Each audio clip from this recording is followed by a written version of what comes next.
বাংলাদেশে আমরা যেতে পারবো না, ইনুদের কাছে যেতে পারবো না, কোন উপদেষ্টার কাছে আমরা কোথায় যাব? হয়তো আমাদেরকে গুলি করে মারেন, নয়তো আমাদের দাবি আপনারা পূরণ করেন।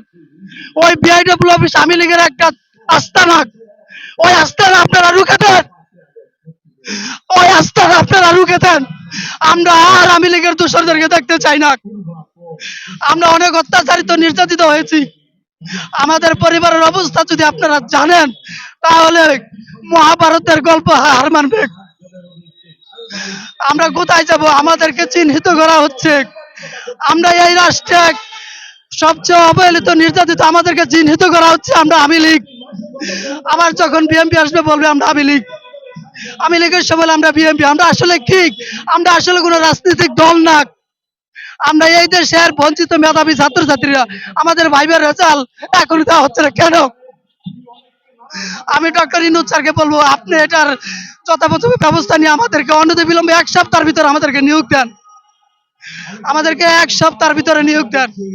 আর এই বিআইডব্লিউটি এর অফিসের কাজী রকিবুল নওয়াজ, কাজী ওয়াকিল নওয়াজ এবং রকিবুল তালুকদার সহ যারা সংশ্লিষ্ট দুর্নীতিবাজ কর্মকর্তা আছে তাদেরকে অনতিবিলম্বে আমরা কি পদত্যাগ এবং অপসারণের দাবি জানাচ্ছি, নয়তো আমরা পরবর্তীতে এখন অমরণ অনশন করতে বাধ্য হব। আমার নাম আশরাফুল ইসলাম। আমি আহ, আমি ইন্টার কমপ্লিট করেছি। আমি 2 বছর আগে পরীক্ষা দিয়েছিলাম এবং আমরা পত্রিকায় নিউজ পেয়েছি যে এটা দেওয়া হচ্ছে না, এবং আমরা যথেষ্ট পরিমাণ পর্যবেক্ষণ করে এখানে এসেছি এবং আমরা আমাদের ন্যায্য দাবি উপস্থাপন করছি আপনাদের সামনে উপস্থাপন করছি আমাদের দাবি পূরণ করা হচ্ছে না। আমাদেরকে বারবার ঘোরানো হচ্ছে। আমরা স্মারকলিপি দিয়েছি, তারপর আমাদের স্মারকলিপির কোনো জবাব দেওয়া হয়নি। 2 থেকে 3 বার স্মারকলিপি দিয়েছি। বাংলাদেশ সংবিধান অনুযায়ী তাদের সঙ্গে কথা বলেছি, সংবিধান তাদের সামনে তুলে ধরেছি, কিন্তু তারা আমাদের সাথে অনেক গড়িমসি করছে। আমাদেরকে আননেসেসারি পার্সন মনে করছে। তারা এই সেই বলে আমাদেরকে উপেক্ষা করছে, আমাদেরকে কোনো গুরুত্ব দিচ্ছে না। আমি একজন মেধাবী একজন ছাত্র। আমার পরিচয়, সবচেয়ে বড় পরিচয় হচ্ছে এটাই। আমরা 2022 সালে বিএডব্লিউটিএ লস্কর পরীক্ষায় রাইটিং এবং মৌখিক ভাবনা পরীক্ষা দিয়েছি, কিন্তু আমাদের এই ভাবনা পরীক্ষার রেজাল্ট এখনো দেয় নাই। আমাদের এই রেজাল্ট জানানোর জন্য আমরা বারবার গেছি, কিন্তু আমাদের বারবার বিতাড়িত করা হয়েছে। এবং শিক্ষার্থীরা বিএডব্লিউটি এর অফিসে স্মারকলিপি দেওয়ার জন্য গেলে ওয়াকিল নেওয়াজ এবং রফিকুল ইসলাম তালুকদার শরীফলিপি গ্রহণ করেনি, বরঞ্চ ছাত্রদের দুর্ব্যবহার করে তাড়িয়ে দিয়েছে। এবং চেয়ারম্যান মহোদয়ের সাথে আমরা দেখা করেছি, তারা আরেক সদস্যের কাছে পাঠিয়ে আমাদের হয়রানি স্বীকার করছে। আমরা অনুরোধ করব যে অতি বিলম্বে এই রফিকুল ইসলাম তালুকদার এবং ওয়াকিল নেওয়াজ, আরো যারা দুর্নীতিবাজ আছে, যারা এই বিএডব্লিউটি এর নাম খারাপ করছে, তাদের অতি বিলম্বে পদত্যাগের দাবি করছি।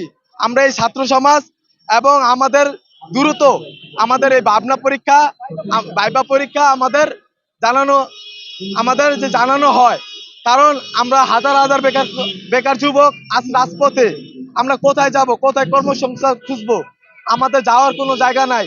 তাই আমরা আজকে রাজপথে আমরা নেমেছি, রাজপথে আমরা থাকবো এবং ইনশাল্লাহ যতদিন এর মীমাংসা না হয় ততদিন আমরা এই রাজপথে থাকবো। এবং মাননীয় যারা বর্তমান সরকার দায়িত্ব আছে, যারা প্রধান উপদেষ্টা, যারা বর্তমান দায়িত্ব আছে, তাদের কাছে বিনোদ অনুরোধ, ছেলে সন্তান হিসাবে, ছোট ভাই বোন হিসাবে আমাদের এই দুঃখটা, আমাদের এই কষ্টে যে বেকারত্বের এই হারটা যে কমানো হোক, আমাদের কর্মস্থানে ফিরে দেওয়া হোক। আমরা যে একটা চাকরি করে জীবন চালিয়ে নিতে পারি, আমরা যে একটা সংসারে হাল ধরতে পারি। কারণ আমরা কি করে খাবো বলেন? আমরা পড়ালেখা করছি, আমরা রিক্সা চালাতে পারবো না, আমরা অন্য কিছু করতে পারবো না। আমাদের মেধা অনুযায়ী আমরা চাকরির জন্য আমরা খুঁজছি, কিন্তু আমরা পাচ্ছি না। কারণ এই যে রফিকুল ইসলাম তালুকদার এবং ওয়াকিল নেওয়াজ, এদের মতো দুষ্কৃতিতার জন্য আমরা আজকে ব্যর্থ। আমরা সর্বশেষ সম্মানিত সাংবাদিক ভাই বোনদের মাধ্যমে জানাতে চাই যে আমাদের বিগত 2 বছর 2 মাস ধরে যে পদটি 73টি লস্কর পদের যে নিয়োগকে ঝুলে রেখেছে আওয়ামী লীগের দোসররা, এবং তাদের কবল থেকে আমাদের এই মেধা তালিকা উত্তীর্ণ হওয়া 73 জন প্রার্থীকে অনতিবিলম্বে নিয়োগ দেওয়ার জন্য মহামান্য রাষ্ট্র, মহামান্য প্রধান উপদেষ্টা এবং সংশ্লিষ্ট সকল উপদেষ্টার কাছে বৈষম্যবিরোধী বাংলাদেশের একজন নির্যাতিত নাগরিক হিসাবে আমি তাদের কাছে হাত জোড় করবো। আমাদের ৭৩টি পদের নিয়োগ যেন অনতিবিলম্বে দেওয়া হয় এবং যারা আমাদের এই নিয়োগ নিয়ে ২ বছর ধরে ছিনিমিনি খেলছে তাদের বিরুদ্ধে যেন এই রাষ্ট্র যথোপযুক্ত ব্যবস্থা নেয়। আবু সাইদের রক্তে রঞ্জিত বাংলাদেশে এখনো আওয়ামী লীগের দোসররা আমাদেরকে যেভাবে আমরা আমরা আর কোনো কথা বলতে চাই নাই, অনেক সময় ক্ষেপণ হয়েছে। আমরা অনতিবিলম্বে আমাদের এই রেজাল্ট চাই। আমরা ১ সপ্তাহের ভিতরে আমাদের এই নিয়োগের রেজাল্ট চাই, লিখিত পরীক্ষার ফলাফল চাই। এক দফা এক দাবি, আমরা আমাদের আমাদের রেজাল্ট রেজাল্ট চাই। দিতে হবে। ধন্যবাদ। আমরা আজকে অফিসে গিয়েছি, আমরা ড্রেসিং বিভাগের যে তারা তারা ষড়যন্ত্র করে আমাদের এই নিয়োগ এই ২ থেকে ৩ দিনের ভিতরে বাতিল করার জন্য এক ধরনের হুমকি দিয়েছে। আমরা ওইখান থেকে চলে এসেছি, আপনাদের দ্বারস্থ হয়েছি। এখন আপনাদের মাধ্যমে এবং তাদের কাছে জিজ্ঞেস করেছি যে কেন এই নিয়োগটা বাতিল করবেন। তারা আমাদের জবাব দিতে বাধ্য নয়, এবং একাধিকবার স্মারকলিপি দেওয়ার পরেও তারা কোনো জবাব দেয়নি। হ্যাঁ, আমরা স্মারকলিপির কপি কিছু আমাদের কাছে আছে। স্মারকলিপির আইন আছে যে যদি কোনোদিন স্মারকলিপি দেওয়া হয় ২৫ দিনের ভিতরে স্মারকলিপির জবাব দিতে হবে। তারা ২-৩ বছরের ভিতরে একবারও আমাদেরকে জবাব দেয়নি। ধন্যবাদ সবাইকে। বৈষম্যহীন বাংলায় যারা ৫ই আগস্ট শহীদ হয়েছে তাদের স্মরণ করে আমি আমার বক্তব্য রাখতে চাচ্ছি।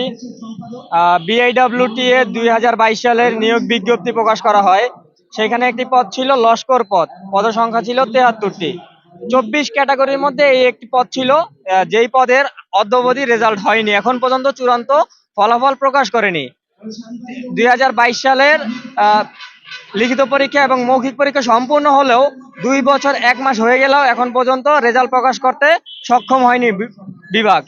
আমরা বিভিন্ন জাতীয় সংবাদ মাধ্যমে জানতে পেরেছি যে উক্ত নিয়োগ বিজ্ঞপ্তিতে উক্ত নিয়োগে কিছু অসাধু কর্মকর্তা, তাদের মধ্যে অন্যতম হচ্ছেন ওয়াকিল নেওয়াজ এবং রফিকুল ইসলাম তালুকদার। তারা হচ্ছে আওয়ামী লীগ সরকার, ফ্যাসিস্ট সরকারের আমলে উক্ত চেয়ারে বহাল ছিল এবং অদ্যাবধি উক্ত চেয়ারে বহাল আছে। আমরা জানতে চাই বৈষম্যহীন বাংলায় কিভাবে আওয়ামী লীগের ফ্যাসিস্ট দোসররা এখন পর্যন্ত উচ্চ পদে আসন থাকতে পারে।